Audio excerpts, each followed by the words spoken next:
Thank you, Chairman Burgess, Ranking Member McGovern.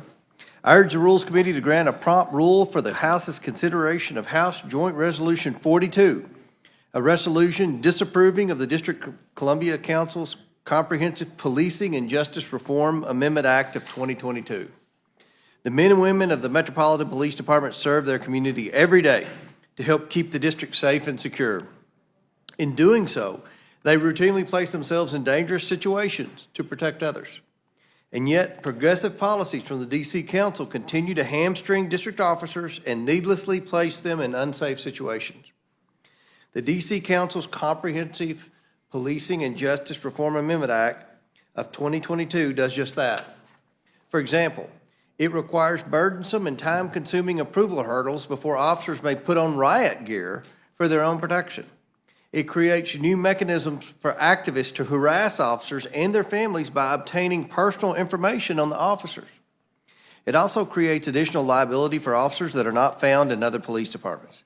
These are just a few of the many impractical and outrageous proposals of this legislation. The D.C. Police Department has seen over 1,190 officers leave the force since the beginning of 2020. That's about 1/3 of the police department. 1/3 is left since the beginning of 2020. Nearly 40% of those officers resigned. That means they chose to leave the department instead of dealing with the increasingly impossible burdens placed on them by the D.C. Council. Since then, crime has been soaring in the district. Compared to this time last year, homicides are up 31%, motor vehicle theft is up 108%, all crime is up 24%. These troubling statistics cannot be allowed to continue. The council has continued to overlook its law enforcement officers in favor of progressive, soft-on-crime policies that only benefit criminals. The 671,000 residents of Washington, D.C. and approximately 20 million annual visitors to our nation's capital deserve to feel safe. Ensuring a vibrant and safe national capital for all Americans to visit is a key ingredient of the district's future financial health and a necessity for the federal government workforce. And our police deserve to have the resources to ensure safety for all. The D.C. Council's Comprehensive Policing and Justice Reform Amendment Act does neither of those things.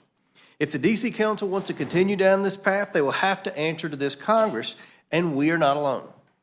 The D.C. Police Union, representing 3,500 members, and the U.S. Capitol Police Labor Committee have both endorsed this resolution of disapproval.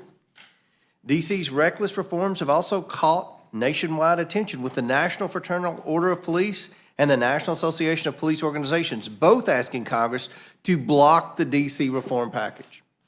Additionally, the California Coalition of Law Enforcement Associations, the Fullerton Police Officers Association, the Las Vegas Police Protective Association are all strongly in favor of HJ Resolution 42. We see such broad national support for this disapproval resolution because other jurisdictions know just how awful the D.C. Council's anti-policing so-called reforms would be as a precedent for America's cities. Additionally, D.C. Mayor Muriel Bowser declined to sign this legislation into law. That should be a signal of how extreme it is. But the D.C. Council did not listen and proceeded to pass it anyway. We also have recent precedent to consider. Recently, Mr. Chairman, 31 House Democrats and 31 Senate Democrats joined President Biden and House Republicans to block D.C. Council's revised Criminal Code Act of 2022 from becoming law. Congress successfully blocked the district's attempt to lessen penalties on dangerous criminals, and now we must act again to address the D.C. Council's reckless attempt to weaken local law enforcement. The dangerous policing reforms addressed by HJ Resolution 42 are even worse for the current crime epidemic in D.C. We must ensure that these pro-crime policies are not allowed in our nation's capital city, which Congress and its representatives from all over the nation has a special interest in overseeing. If the D.C. Council wishes to engage Congress to seek reforms addressing specific problems in local law enforcement, then the Oversight Committee stands ready to have those conversations with D.C. leaders and Ranking Member Raskin. But this police reform package, which D.C. has presented to Congress for approval, does far more harm than good and must be rejected. And to be clear, this is precisely the role of Congress when it comes to matters of the district's governance. Under U.S. Constitution, Congress is granted exclusive legislation in all cases whatsoever over the district. And the Home Rule Act, while establishing a degree of local governance, is a legislative creation of Congress that we have a duty to oversee and reform if necessary. Under the Home Rule Act, Congress maintains a role to scrutinize and approve of district legislation. Just because Congress has not been fulfilling this role in recent decades is not a reason to avoid this responsibility now, especially when we know the nation's capital city is plunging into a crime crisis. Now is the time for Congress to lean in and provide the oversight the district so badly needs.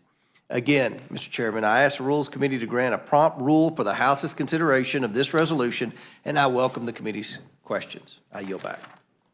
The chair thanks the chairman, and thank you for your thoughtful testimonies. Chair